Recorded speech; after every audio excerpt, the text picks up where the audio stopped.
అంతర్జాతీయ మాదక ద్రవ్యాల దుర్వినియోగం అక్రమ రవాణా వ్యతిరేక దినోత్సవం సందర్భంగా జగిత్యాలలో పోలీస్ శాఖ ఆధ్వర్యంలో ర్యాలీ నిర్వహించారు. జిల్లా ఎస్పీ అశోక్ కుమార్ ర్యాలీని ప్రారంభించారు. మాదక ద్రవ్యాలకు యువత దూరంగా ఉండాలని జగిత్యాల కొత్త బస్టాండ్ చౌరస్తా వద్ద ఎస్పీ అశోక్ కుమార్ ప్రతిజ్ఞ చేయించారు. కార్యక్రమంలో అదనపు కలెక్టర్ రాంబాబు, పోలీసు సిబ్బంది పాల్గొన్నారు.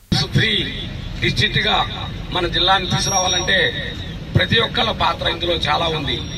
స్పెసిఫిక్ గా ఎడ్యుకేషన్ ఇన్స్టిట్యూట్స్ కావచ్చు, మన స్పెసిఫిక్ గా బస్ స్టేషన్స్ కావచ్చు, వేరే ట్రాఫిక్ ఏరియాలో కావచ్చు, ట్రాన్స్పోర్టేషన్ కావచ్చు, మరి జరుగుతున్న సంఘటనలు మీ అందరికి తెలిసినటువంటి ఇటువంటి మన జిల్లాలో లేకుండా రాబోయే 2 weeks లో మన జిల్లాని పూర్తిగా డ్రగ్స్ ఫ్రీ డిస్ట్రిక్ట్ గా డిక్లేర్ అయ్యేటటువంటి స్టేట్ లోనే మనం ఒక ఉద్యమంగా తీసుకొని దీనికోసం అందరూ సహకారం ఇచ్చినట్టయితే పోలీసు వారి సహకారంతో అటువంటి విషయాలు తెలిసినట్టయితే దాని సమాచారము తెలియజేసేటట్టు వాళ్ళ వివరాలు సీక్రెట్ గా ఉంచుతారు.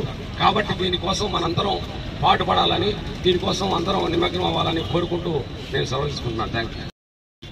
డిఎస్పీ జగిత్యాల గారు, అందరూ పోలీస్ సిబ్బందులు, రెవెన్యూ డిపార్ట్మెంట్ నుంచి వచ్చిన స్టాఫ్ మెంబర్స్, మీడియా మిత్రులు అండ్ జగిత్యాల ప్రజలు, ఈరోజు ఇది ఒక ర్యాలీ ప్రోగ్రామ్ మనం ఏర్పాటు చేస్తున్నాం.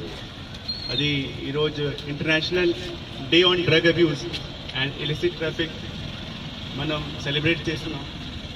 ఈ భాగంగా ఒక rally awareness programme, awareness against the drug abuse చేయడానికి మనం ఏర్పాటు చేస్తున్నాం.